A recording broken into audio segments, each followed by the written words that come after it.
Jelajahi cara baru mendapatkan informasi. Download Metro TV Extend sekarang.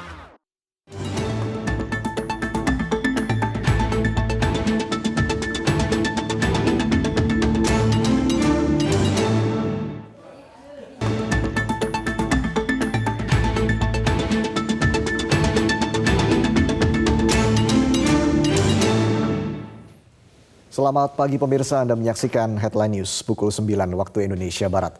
Kejaksaan Agung memanggil ulang mantan Menteri Perdagangan Muhammad Lutfi hari ini. Lutfi dipanggil sebagai saksi kasus dugaan korupsi ekspor minyak sawit mentah atau CPO periode 2021 hingga 2022. Jaksa Agung Muda Bidang Tindak Pidana Khusus atau Jampitsus Kejaksaan Agung kembali memanggil mantan Menteri Perdagangan Muhammad Lutfi. Lutfi kembali dipanggil lantaran tidak memenuhi panggilan pertama dari Kejagung 2 Agustus lalu. Pemeriksaan akan dimulai sekitar pukul 9 pagi ini di Gedung Bundar Kejagung. Kepala Pusat Penerangan dan Hukum Kejagung, Ketut Sumedana menyatakan Lutfi akan memenuhi panggilan pemeriksaan kali ini. Sebelumnya Kejagung juga telah memeriksa Menko Perekonomian Erlangga Hartarto. Kejagung menyatakan tidak menutup kemungkinan untuk melakukan konfrontasi keterangan antara Erlangga dengan Lutfi. Dalam kasus korupsi izin ekspor minyak sawit mentah, negara dirugikan sebesar 18 triliun rupiah.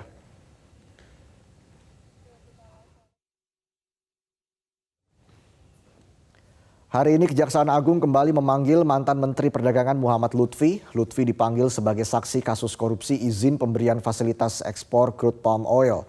Informasi selengkapnya akan disampaikan jurnalis Metro TV Valerie Budianto langsung dari Kejaksaan Agung.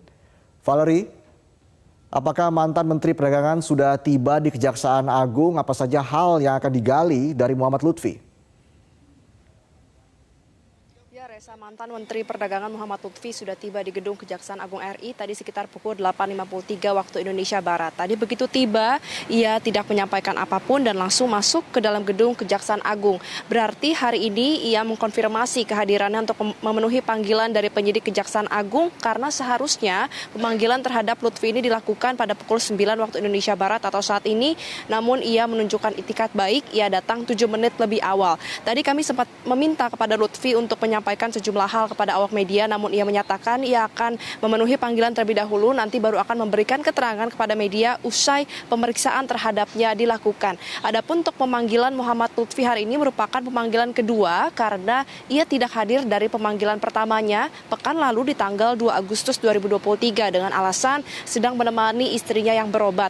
Dan pemanggilan Lutfi hari ini adalah dalam kapasitasnya sebagai saksi atas kasus korupsi pemberian izin ekspor untuk crude palm oil atau minyak sawit mentah dan turunannya yang terjadi dalam periode 3 bulan, yaitu mulai dari Januari hingga April 2022. Dan berbeda dari tahun lalu, karena kalau kita ketahui bersama Kejagung sebenarnya juga sudah sempat menyasar beberapa mafia minyak goreng dalam kasus CPO ini. Namun berbeda kalau tahun ini yang disasar adalah korporasi atau perusahaan dan juga bukan perorangan. Karena kalau untuk perorangan seluruhnya sudah dipidana melalui proses pengadilan, yaitu dengan terpidana ada Lin Chewei, Stanley M.A, Togar Sitanggang dan juga beberapa terpidana lainnya. Nah, untuk kali ini Kejagung sudah menetapkan 3 korporasi sebagai tersangka. Yang pertama adalah Wilmar Group, kemudian Musim Mas Group, dan yang terakhir adalah Permata Hijau Group.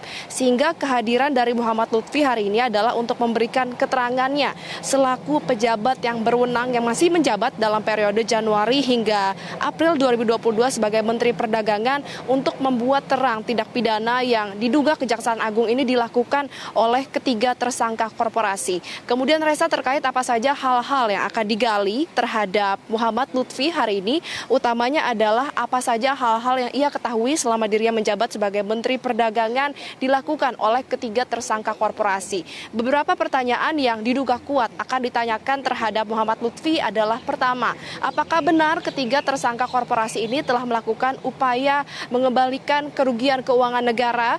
Kemudian apabila benar, kapasitasnya sebagai apa? Apakah sebagai korporasi atau sebagai perorangan? Dan apa tujuan dibalik tindakan para korporasi untuk melakukan hal tersebut? Kita sama-sama nantikan, Reza, bagaimana jalannya pemeriksaan terhadap Muhammad Lutfi dan apa saja hal-hal yang nanti akan disampaikan Lutfi kepada awak media usai pemeriksaan dilakukan. Sementara demikian, Reza, kembali ke Anda di studio. Cara mudah mendapatkan informasi dengan satu sentuhan jari. Download Metro TV Extend.